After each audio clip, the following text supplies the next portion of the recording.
HM COVID la gestiono yo. Es una base de datos, una vez lo hemos comentado, 2000 y pico de pacientes, pero bueno, todavía estamos en fase de análisis. Yo te puedo decir que la mortalidad hospitalaria aproximadamente nuestra, fue de unos del 10% hospitalaria, a lo cual en la UBI fue de un 15%. ¿Vale? Pero esto es un poco engañoso, porque por debajo de 45 años no se nos murió ningún paciente, incluyendo neonatos. Ningún paciente se nos murió por debajo de 45 años. Y la mortalidad hay básicamente en dos escalas, dos saltos. Un salto claro en los 70 años y un salto claro de los 80 años que se escala aproximadamente un 40-45% más o menos. Insisto, son datos preliminares de mortalidad, ¿vale? También es difícil calcularla porque estos datos son al 5 de abril. Y estos son pacientes de muy larga estancia, estos son pacientes que tienen 2-3 semanas de ventilación mecánica, por lo cual algunos que consideré que eran de buen pronóstico, pues seguramente han quedado en el camino en estos últimos días. Por eso digo que son datos aproximados que ya publicaremos y ahí podremos discutir lo que ustedes quieran. La otra pregunta respecto a las precas, ¿verdad, Julio? Yo tengo dos facetas en el grupo, como intensivista y como director médico del Departamento Internacional. Como responsable del Departamento Internacional en la parte médica, tengo una cantidad de asistentes, traductoras, trabajamos con gente del exterior y demás. Y la orden para ellas y para el resto del personal era que al primer contacto con un paciente, sea de lo que sea, preguntarle alguna cosa. Si venía por fiebre, o si había tenido, si venía por disnea, o había tenido, y al inicio de la pandemia, ¿en qué zona venía? ¿Se acuerdan cuando había zonas de contacto? Antes que fuera Madrid una zona de transmisión comunitaria, que ha venido del norte de Italia, de China, etc. Nosotros tenemos bastantes pacientes chinos, ni que hablar que tenemos pacientes de Italia y demás. Entonces, cuando el paciente no tenía estos factores de riesgo, que era el primer triage, porque estas chicas eran, y chicos, vamos, eran el primer contacto, eran los asistentes de otros pacientes. Si tenía un factor de riesgo epidemiológico, le ponían inmediatamente una mascarilla quirúrgica. Tuvimos una discusión si FP2, FP3, no, quirúrgica. La orden fue quirúrgica siguiendo los lineamientos del Ministerio de Sanidad Español.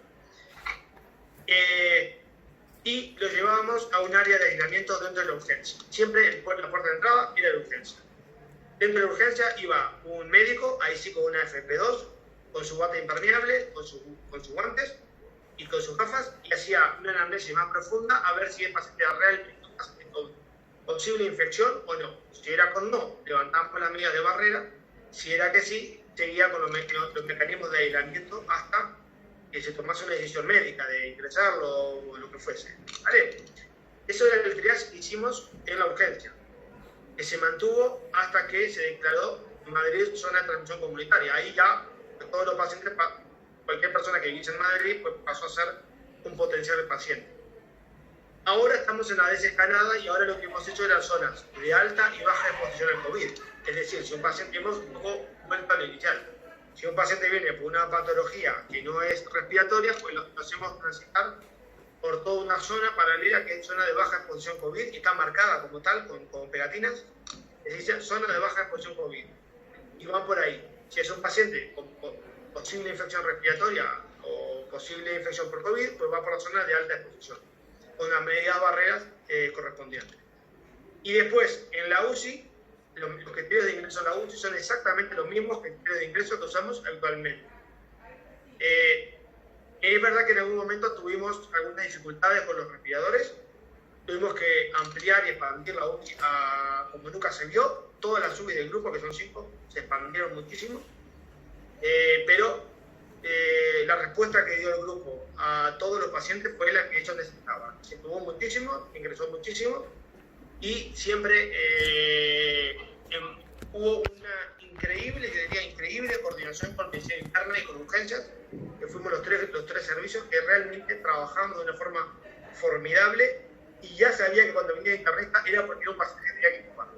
Ya al final, ya ni siquiera teníamos que hablar de los trechos que que trabajamos. Y cuando se ingresaba era para intubar. No se hacía, prácticamente no se hizo ventilación no invasiva o otras cosas. O sea, si ingresaba era para intubar. Lo que no estaba para intubar no ingresaba. No sé si más o menos, Julio, te contó cómo se trabajó. Sí. Ahora estamos en la desescalada y ya partimos las UBIs en dos, zona COVID y zona no COVID. Y bueno, si venía por un paciente no COVID, pues la zona de no COVID con los criterios habituales de cualquier triaje. Una pregunta y paso a las otras que están haciendo los compañeros por el chat.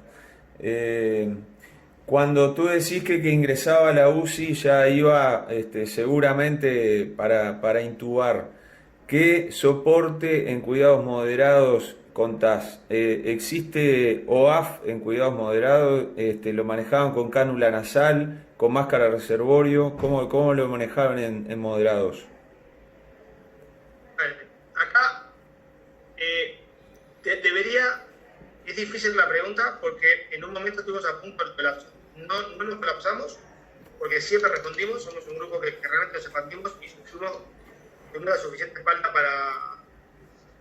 para soportar el embate. Hola. Creo que es en la cual intentamos, como dije, ventilación al aire, gafas nasales y reservorio, pero básicamente por dos problemas, porque el alto flujo teníamos equipos suficientes, pero la efectividad es muy dudosa, en general fracasan y las tasas de fracaso son inaceptablemente altas, por lo cual al inicio no hacíamos alto flujo por esa razón, sino que cuando el reservorio ya no toleraba, pues pasábamos al área de críticos e intubábamos.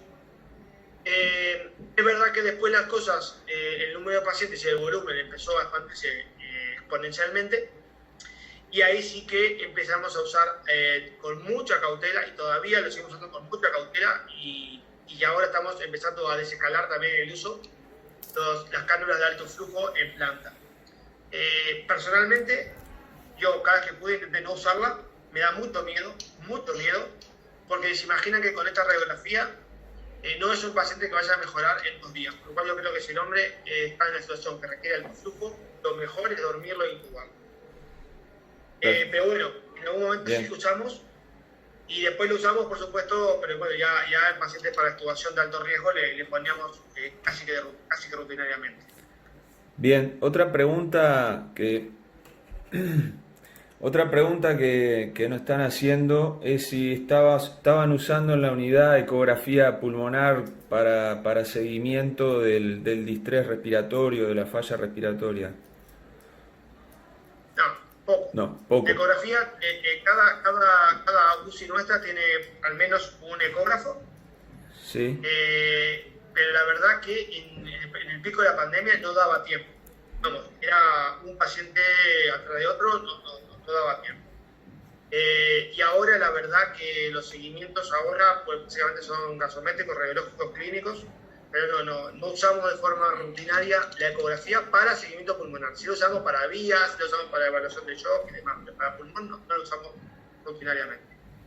Bien, acá la pregunta... Sí. Perdón, Julio, también es verdad que para hacer pruebas de imagen es muy sencillo, porque vamos, hacer un escáner y eso pues tenemos, es accesible en cualquier momento, o sea que en eso estamos bastante bien.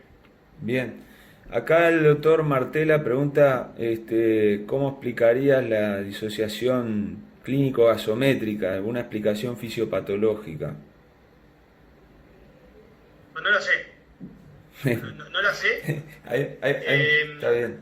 Hay mucho de propuesto, ¿no? Y de hipótesis, pero está bien. Pero no la sé. Lo que les puedo decir es que es brutal. Justo lo he hablado hoy con la doctora Cito esta mañana, Patricia. Lo que sí es algo que es llamativo a la atención es ver pacientes absolutamente hipoxémicos con 50, 60 saturación. Al principio le decíamos a la enfermera, pero ponle el palillo bien, que no, este cacharro no funciona. Hasta que nos convencimos que realmente están hipoxémicos y no están ni taquicárdicos, ni polimneicos, o por lo menos no están esa polimnea florida, sino que están taquipneicos, pero vamos, es brutal. Y no lo medís, la hipoxemia, el paciente hay una clara disociación entre la clínica y la oximetría. Vamos, la razón, pues no lo sé. La imagen siempre está más, la imagen radiológica siempre está más cerca de los hallazgos gasométricos que de la clínica. Yo creo que es por la relativamente lenta evolución de estos pacientes, pero la verdad que no lo sé, honestamente no lo sé. Otra pregunta es cómo están usando desde el punto de vista farmacológico corticoides, tocilizumab, antivirales, cómo se están manejando. Vos mostraste algún ejemplo, digo, pero ¿lo tienen protocolizado o están haciendo análisis caso a caso? A ver, quienes me conocen saben, antes decir que además de intensivista y un apasionado de medicina intensiva, soy un investigador y he tenido la suerte de poder liderar varios proyectos. Entonces, ¿por qué digo esto? Básicamente porque yo estoy a favor de la investigación y a favor de aplicar terapias nuevas. O sea, esto, el paciente número 1 del mundo con la pirina, que fue un fármaco experimental, yo estuve participando en el equipo y vi al paciente y fui uno de los responsables. O sea que estoy a favor de aplicar. Pero también tengo que ser honesto con vosotros y decirles que con esta énfasis en hacer cosas nuevas, también debo decir que el tratamiento fue prácticamente caótico. En una fase inicial se hacía mucho Caletra, Tolkine, luego salió el estudio que es de KOB, New England, y que tiene sus limitaciones, pero yo me lo creo. El Caletra lo dejamos de usar prácticamente. Y ahora hacemos Dolquine prácticamente de forma indiscutida, basándonos en el estudio francés con los pacientes que son 42, si mal no me equivoco. Sí. Y ahora salió, no sé si vamos, por lo menos acá me llegó hace un par de días, un draft de un New England en el cual comparaban Dolquine sí, Dolquine no. Yo siempre fui un poco escéptico y que aparentemente los resultados son negativos. Entonces, pero bueno, pero sí que se hace de forma reglada Dolquine, 7 días, como siempre 400 y luego 200. Y después, respecto al tocilizumab y a los corticoides, el tocilizumab se usa en pacientes con hipoxemia grave, con dímeros elevados o PCR. Pero, nuevamente, yo siempre he sido un poco escéptico y un poco, siempre mencioné mi postura, aunque lo hice, porque en la UCI, cuando se decide un protocolo, se cumple. Pero siempre fui la voz discordante en el sentido de que yo me gusta decir cuál es el efecto. Porque nos estamos basando en un artículo de 21 pacientes con cero mortalidad producido, publicado en China, que no está indexado en PubMed y que tiene una cantidad de limitaciones, en especial que tiene 0 muertos, por lo cual no sé si esos pacientes son comparables con nosotros. Pero sí que usamos tocilizumab, la dosis es de 600, son 8 miligramos kilo. Inicialmente empezamos 2 o 3 dosis, pero luego se fue agotando el stock y ahora prácticamente damos una única dosis. Y respecto a los corticoides, pues es más de lo mismo. Tengo poca evidencia del tocilizumab, de los otros, pues de corticoides que recuerde, hay menos aún, pero sí que los internistas son muy enfáticos en darlos. Inicialmente esperaban un poco, ahora ya lo dan básicamente lo dan enseguida. Ahora el otro día escuché que estaban dando vuelos, aún precozmente, y ahora el otro día, es que mucho hay comentarios, eso es un poco errático. Yo nuevamente, mi posición es la misma. Yo doy corticoides cuando la indicación es el shock, o doy corticoides precozmente cuando es un distrés y sigo el protocolo del JAMA de Jesús Villar, que es dosis precoces y bajas y por tiempo prolongado. Y hacer bolos y demás, pues yo personalmente no lo hago, y si alguna vez lo he hecho es después de discutirlo en el staff y que lleguemos a un acuerdo. Esto es fundamental, que todo se haga siempre de forma coordinada y de acuerdo, vamos. Esto va no de decisiones individuales, sino colectivas. No sé si se me escapa, sí. Básicamente son los 3 medicamentos. El Remdesivir no lo tenemos en España.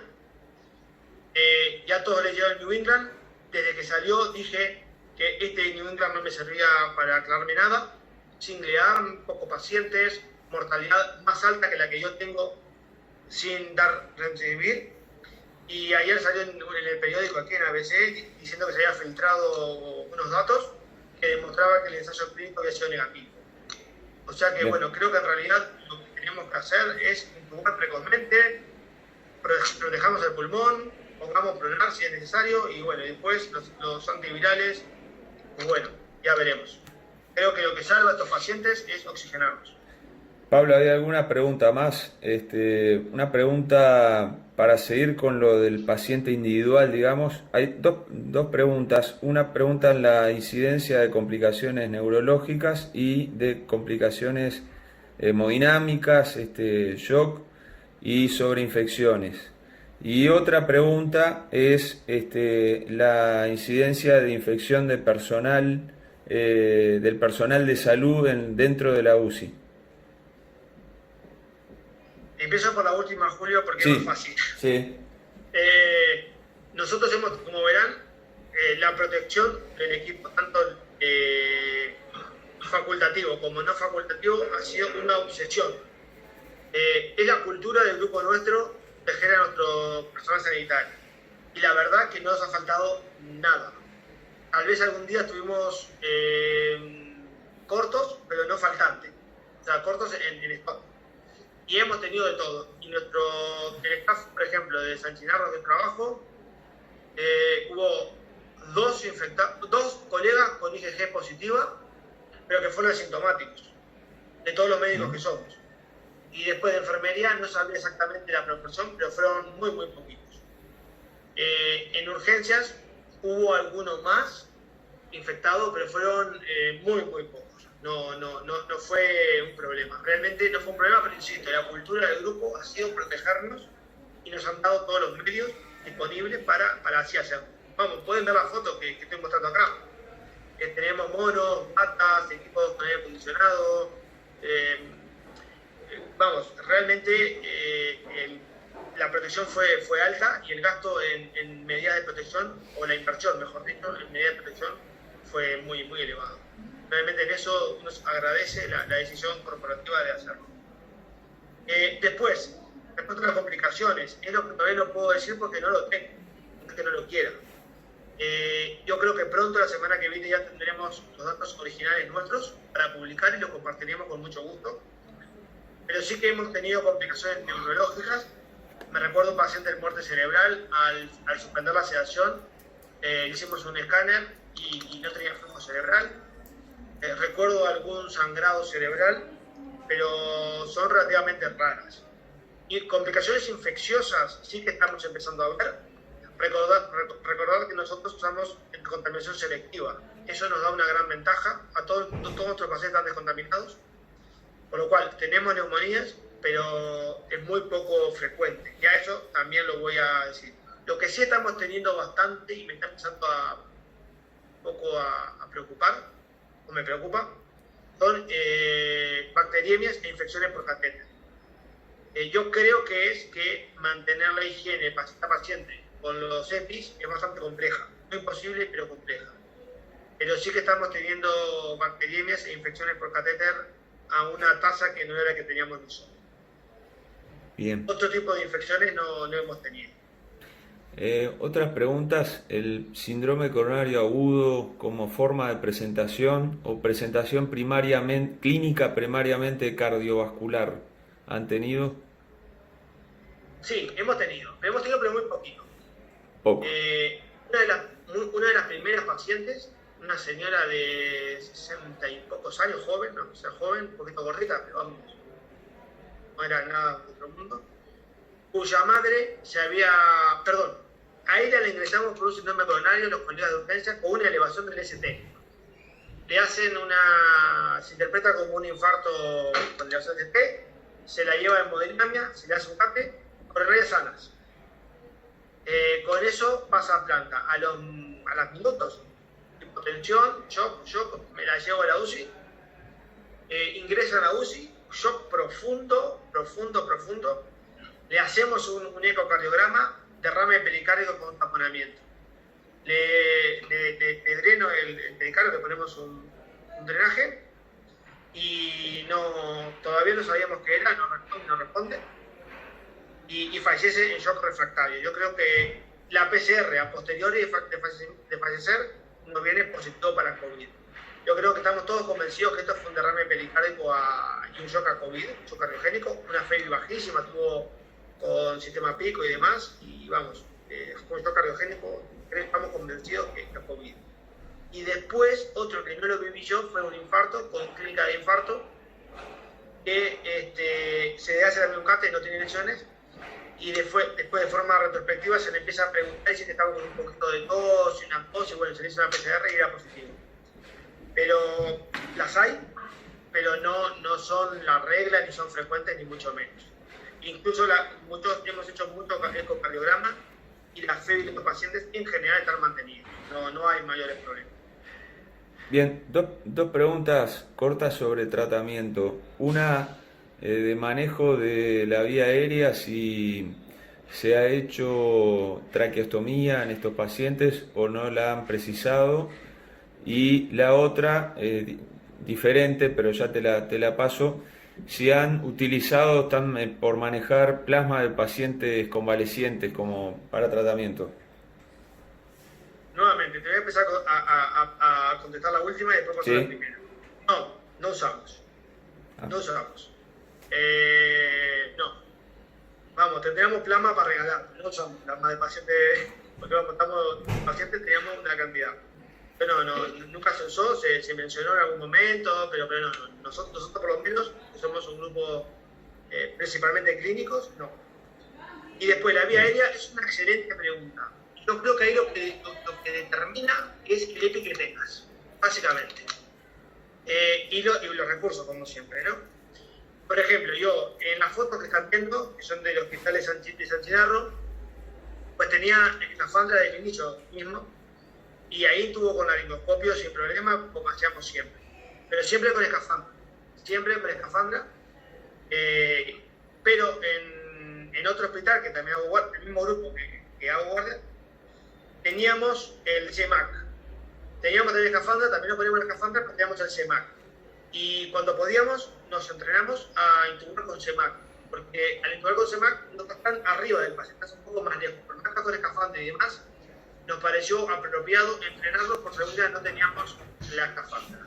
Yo creo que el mensaje con escafandra es todo más fácil porque no tiene ninguna exposición, pero si tuvieras que ir con mascarilla a FP2, ese tipo de cosas, creo que los videos de laringoscopio tienen un gran rol. Creo que intubar a un paciente con un laringo tradicional genera que el médico esté muy, muy cerca de la boca del paciente, por lo cual el riesgo de contaminación, aún protegiéndose, es alto. Por lo cual, nos entrenamos en utilizar los CEMAC y demás. Perfecto. Y después, respecto a la traqueostomía, sí. La traqueostomía básicamente es la regla, diría. También hoy hablaba con Patricia y le decía, en esta epidemia, en este mes, he hecho como 6 o 7 percutáneas, vamos, que habitualmente hago 2, una cosa así, solo yo, y después el resto de mis colegas, pues más. Es muy difícil extubar a un paciente. Algunos jugué, me fracasó. Que dije, joder, este tiene que salir, tiene que andar, y fracasó. Es muy difícil extubar. En general hacemos percutáneas, que aparte se hace nada. De hecho, en un momento agotamos los kits de percutáneas, o sea que yo diría que casi la regla es extubar, traqueostomizar, porque aparte son pacientes de muchos días, por lo cual la neuropatía o polineuropatía del crítico es muy frecuente, la debilidad que son pacientes que quedan muy, muy débiles. Entonces, pues bueno, la traqueostomía prácticamente a todos, no digo a todos, pero vamos, es la regla. Y la traqueostomía percutánea, como hacemos acá, la están haciendo en la unidad del paciente, evitando traslado, evitando todo. No, claro, pero que una percutánea son 5 minutos, no todos lo saben, no son 10 minutos. Sí, nosotros hacemos acá, pero bueno, tiene la ventaja adicional de evitar los traslados y la posible contaminación en bloc y en el traslado intrahospitalario. Nosotros, sí. al día 8 o 9, no lo hacemos muy precoz. Es verdad que hemos ido aprendiendo. A ver, el problema es que tú en los primeros 2 o 3 días, Julio y queridos colegas, lo que sella el paciente es la hipoxemia brutal que tiene. Es el momento del prono, el momento del shock, el momento de reclutar. Vamos, reclutamos poco, la verdad que reclutamos poco, pero el momento del prono. Después que pasan, entran en una fase como de estabilidad, como fase de 150, 160, 170, por ahí. Y ahí es cuando decíamos, pero capaz que mañana mejora. Hemos ido aprendiendo que realmente mejoran muy lentamente. Entonces las primeras traqueotomías, las hacíamos al día 12º, pensando un poco en lo que es una enfermedad infecciosa viral habitual, pero los últimos pacientes los hemos empezado a hacer ya más precozmente. Ya hoy en día, por ejemplo, ayer traqueotomicé a un paciente que lleva 7 días. Y ya coordiné algunas para el lunes, vamos, ya estamos haciéndolo más precozmente, más pareciéndonos a la gestión de un paciente neurológico que de un paciente infeccioso tradicional. Y la percutánea es una pasada, vamos, Sí. son 5 minutos, 10 minutos. Para no robarte mucho más tiempo, Pablo, una pregunta de Sebastián acá que dice si han tenido mucha incidencia de injuria renal y que requiera hemodiálisis. Y otra pregunta aparte es si han hecho PCR de rutina el personal de salud. Vale. Nuevamente, empiezo por la última. Sí, De rutina no. A ver, el criterio fue el siguiente. Cuando había sintomáticos, se le hizo a todos los sanitarios. Insisto, estoy hablando por el grupo al cual pertenezco. Cuando eran sintomáticos, se le hizo a todos y nunca le faltó una PCR a un paciente o a un personal sanitario que pudiera ser sintomático, ¿vale? Pero de rutina, como screening, no se hizo. O sea, eso lo que se está haciendo ahora, pero ahora esta semana es serología. Y la serología que hacemos es IgG, hacemos M. IgG para ver el nivel de inmunoprotección que tenemos. Del staff, que yo me enteré de staff nuestro, hay 2 colegas que son IgG positivos. El resto son todos negativos. Yo todavía no lo sé porque me hicieron un poco más tarde. Así que yo estoy a la espera. Pero hay 2 colegas que son positivos. Pero eso es un poco lo que quizás. Respecto a la sustitución renal, nuevamente, lamento no darles cifras estrictas porque no las tengo, no las he podido analizar, pero yo creo que sí que una proporción relativamente grande de pacientes requieren terapia de reemplazo renal. La hacemos nosotros, es muy sencillo, ya saben, un saldo y conectarlo a un equipo de reemplazo renal continuo, 24 horas, y sí que hemos hecho, sí que han precisado. Como todos estos pacientes, a diferencia de estos pacientes en general no son muy abundantes, porque son pacientes que los tenemos más secos que... Entonces, pero sí que lo han precisado. Y sí que lo hemos hecho y es algo que, vamos, que por unidad tenemos 2 o 3 equipos, porque siempre estamos... bien. Lamento no ser más extracto, pero vamos, ese dato lo voy a tener, pero en unos pocos días. Una pregunta, Pablo, en cuanto a vos decís de la estructura de las unidades. ¿Cuánto tuvieron que expandirse en camas para dar con la cobertura necesaria de estos pacientes? ¿Y qué actividades tuvieron que dejar de hacer para mejorar la capacidad asistencial en cuanto a estructura? Por ejemplo, cirugías coordinadas, etcétera. Eso se suspendió todo. A ver, básicamente nos expandimos yo creo que 3 veces. En el promedio, 3 veces. Tres veces. 3 veces. 3, sí. En el primer momento de la crisis, nuestra expansión fue 3 veces. Llegamos a tener pacientes en quirófanos, pacientes en recuperaciones, pacientes en hospital de día, más o menos. No sé si eran de 3, pero vamos, que más de 2 seguro, más que el doble seguro. Eso respecto a la expansión. ¿Y qué fue lo que le preguntaste, Julio, perdona? No, sí, no, eso, la expansión y qué actividades suspendieron, pero ya lo respondiste. No, se suspendió todo. Todo, a ver, básicamente, de hecho, en un momento me llama la jefa de urgencias y me dice, Pablo, tengo a mi personal descansado. Digo, pero Lara, ¿cómo te descansado? Me dice, claro, porque en Rusia solo vienen con sospecha de COVID. Los que no son COVID, básicamente no consultan. Entonces, ahora, en las últimas semanas, los niveles de consulta han bajado mucho, la consulta ambulatoria se suspendió toda, se sustituyó en gran parte por consultas, por videoconsultas, y todo lo que era programado se sustituyó, se suspendió. Ahora estamos empezando a operar de nuevo algo programado, se está empezando con mucha precaución, con mucha cautela, a operar, a hacer alguna consulta presencial. También recordar que Madrid es una zona confinada, es decir, bueno, cuando te llamé, salí del hospital, cuando llamé Julio, por ejemplo, hubo un control policial. O sea, es difícil moverte en Madrid si no estás justificado.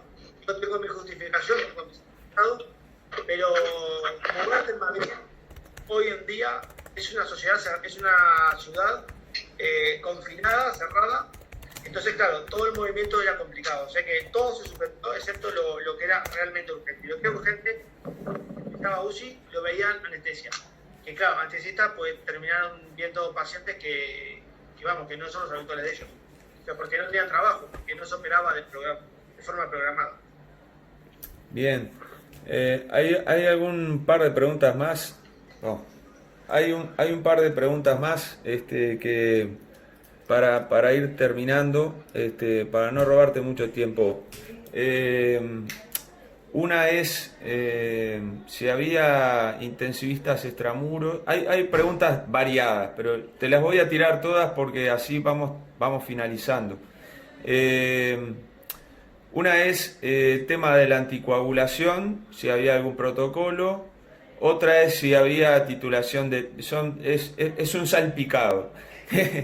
Anticoagulación, titulación de PIP, si había intensivista extramuro, y si hubieron de alguna manera alguna repercusión sobre pacientes no COVID que hayan visto con enfermedades crónicas que no se pudieron controlar o consultar mejor en la delegación de las enfermedades no COVID, digamos, de alguna manera.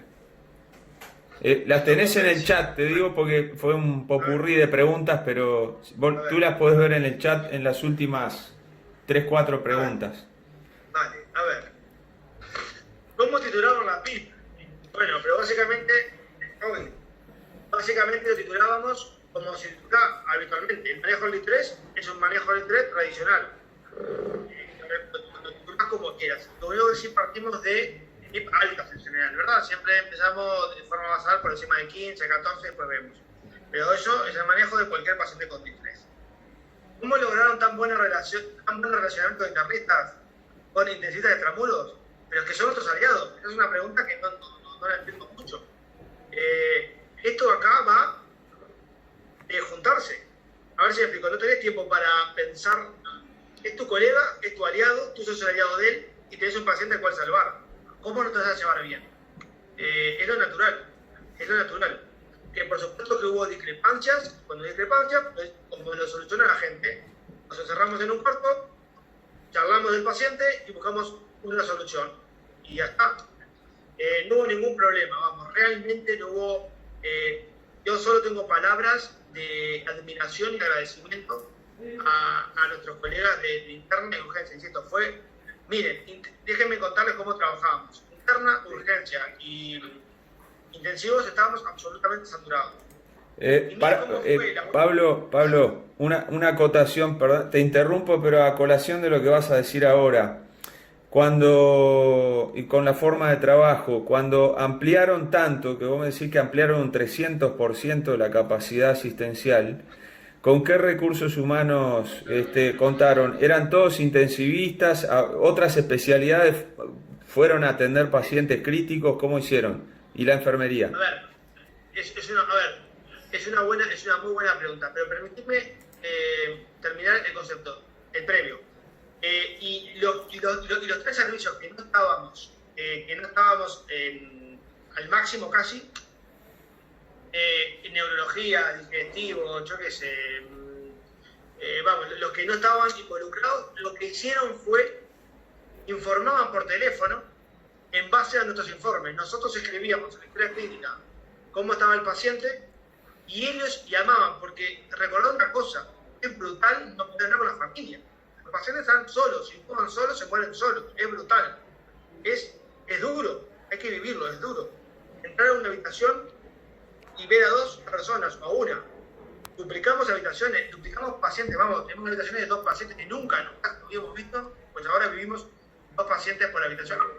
Y bueno, los colegas no directamente involucrados llamaban y nos daban una mano para encargarnos a nosotros de esa tarea.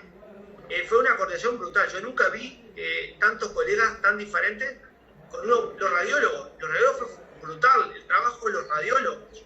Vamos, fue algo realmente, acá había que sacar adelante el trabajo, y fue un trabajo absolutamente hombro con hombro, con discrepancias, como todo grupo, pero vamos, yo me siento orgulloso de cómo trabajamos todos, la verdad. Respecto a cómo conseguimos profesionales, pero básicamente el gobierno flexibilizó en parte los requisitos para trabajar en unidades especializadas, y entonces permitieron que, por ejemplo, enfermeros recién graduados o que estaban cerca de graduarse trabajasen. Autorizaron títulos extracomunitarios que habían dado una prueba, autorizaron a trabajar de forma excepcional, y después tuvimos una mano en alguna UBI, no en todas, pero en alguna UBI sí tuvimos una muy buena mano de anestesia que se agradece. Los anestesistas básicamente se encargaron de ver los pacientes no COVID, y en alguna UBI vieron pacientes COVID. Pero vamos, después éramos todos intensivistas. Con un tema normativa tenemos que ser intensivistas. Bien. No sé si me perdí alguna pregunta. Después, el Leo Tolosa, que tengo que contestar. Al Leo tengo que contestarle porque es un amigo. ¿Tuvieron mayor número de muertes pacientes no COVID? No. Todos nuestros pacientes no COVID, insisto. A ver, es una pregunta difícil, porque yo no sé qué pasó con los pacientes no COVID en sus casas. Pero los pacientes no COVID que consultaban en el hospital fueron atendidos como el resto y resueltos como habían sido resueltos cualquier otro de los pacientes. Es verdad que algunos seguramente no consultó por miedo a la pandemia. Bueno, capaz que le pasó algo, no lo sé. Pero los que llegaron al hospital, todos fueron asistidos como debían ser asistidos. Nadie quedó en el camino. De eso estoy seguro, vamos. Cuando tuvieron que ampliar los sectores, ¿esto es un poco lo que dijiste? Sí. Creo que más o menos las respuestas quedaron respondidas. Bueno, Pablo, te agradecemos mucho tu tiempo. Perdón, Julio, anticoagulación. No. Esto es importante. ¿Cómo? Es una gran pregunta. Sí. A ver, fuimos aprendiendo. Y les soy 100% honesto. Al inicio hacíamos el Ibor, Pininfarina 3500 como cualquier paciente crítico y ya está, vamos. Pero empezamos a hacer muchas tomografías y mapas de yodo, que es un poco lo que les mostré. Ahora, al día de hoy tenemos, en esta primer corte que vamos a publicar, unas 400 tomografías. Yo el resultado no lo sé, me los mandaron, pero no pude verlo. Me lo mandaron hace 2 días, vamos, tampoco me mandaron. Pero tenemos la impresión de que era muy alta la proporción de embolia. Por lo cual ahora, nuevamente, no me pregunten en base a qué, pero se acordó que si un paciente tiene un dímero mayor de 1200, en vez de hacerle 3500, le hacemos 5000 de igual. Y si tiene una tomografía con un evento embólico confirmado, pues ya se le hace tratamiento pleno. ¿Por qué 1200 y no 1500? ¿O por qué tal efecto es? Pues no lo sabemos. Alguien dijo 1200, pero la verdad que yo diría que es extremadamente frecuente los efectos tromboembólicos. Y hay que hacer mucha angiotomografía, mucho mapa de yodo. Hay que tener muy presente que cualquier dímero alto, cualquier hipoxemia no explicada, cualquier cosa o aún asintomáticos pueden hacer embolias. Así que es muy importante. ¿El mapa de yodo lo tienen en un protocolo de investigación, Pablo? No, lo tenemos. ¿Lo están usando en forma asistencial? Sí, nada, es una herramienta que lo tenemos de forma asistencial porque tenemos un tomógrafo que nos da la capacidad para hacerlo y lo hacen de forma, se hace con fines clínicos. Que después utilicemos los datos para publicar, pero no, ya se de forma asistencial, no es parte de un protocolo de investigación. De hecho, no tenemos, de hecho, en el hospital, hoy en día, no tenemos proyectos de investigación, estudio RCTs no tenemos. Bien.